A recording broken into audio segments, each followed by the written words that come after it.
What's up, guys? It's Coach Grant with First Down Trading, and today we're going to be breaking down how to run a dig versus an inside shade catch technique DB on the goal line, or with this, like in the red zone, I should say. Okay, so I hope this gives you guys some value. I hope it teaches you a few new things on what you need to do with an inside breaking route versus an inside shade or inside press or off man inside shade DB. But also, fellas, if you're a wide receiver and you're maybe not sure what to do during the season to maintain the strength that you've gained, the speed that you've gained, the explosiveness that you've gained in the offseason, check out that very first link in the description for our 28-day in-season wide receiver gym plan. So what it is, it's all the specific exercises that wide receivers need to do in the gym, made into a specific schedule designed to help you maintain all the gains that you've made in the offseason. So it'll help your speed stay where it is, help your strength stay where it is, because you see all the time guys lose strength, they lose speed throughout the season because they're not lifting as they should be. So very first link in the description, fellas. Hope you guys could check that out. Let's get started with this video. So when I got an inside shade DB and I got a route like a dig, you do not want to force the inside release. Let's watch thing full speed. Dez does a great job of attacking the leverage, making it look like a goal line fade, selling comeback, and then running this dig route. So now here's the deal. This is only going to work on the goal line as far as top of the route goes,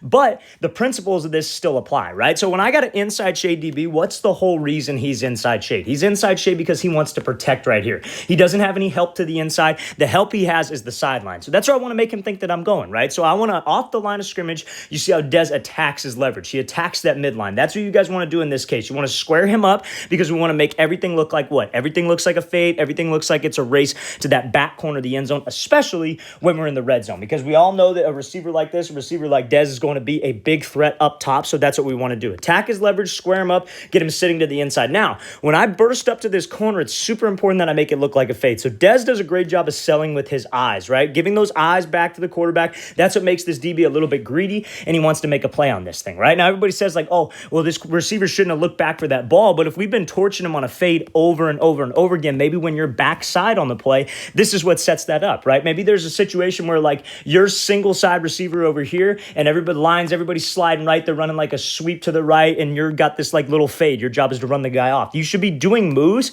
that help you set up routes that we're going to come back to you with later in the game, right? So that's exactly what Dez does such a great job of here, is looking back with those eyes, getting this DB to sit fade. Now, what does he do right here? He drops his hips, selling like he's going to be breaking this thing off and running a comeback. Maybe this is something that he's done before in the game, right? Maybe he's attacked his leverage, bursted up, ran a comeback and snapped it off. Make everything look the exact same. That's the only way that you guys are able to get separation, is you make your routes look the exact same. You don't want to do a dig route one way, a comeback one way, a fade another way. You make them all look similar, but they all have different concepts. Or maybe a different read on the plays, but that's how you guys are unpredictable. And when you can be unpredictable, you can get a DB to try to jump on this thing, open up, and then you see the amount of separation that Dez is able to get. This is a great job by him making everything look the same. So from the snap of the ball, we're making it look like a fade. I'm attacking his leverage just like a fade. I want to square him up. I want him to keep his leverage. It's a foot race to the back corner. I shoot those eyes back. I act like I'm dropping my hips, get this DB to sit, and then I could get some separation. If you got to run an inside breaking route, let's say you're in the middle of the field and you got this look, I want the same thing. I want to attack his leverage. Let's move him. Let's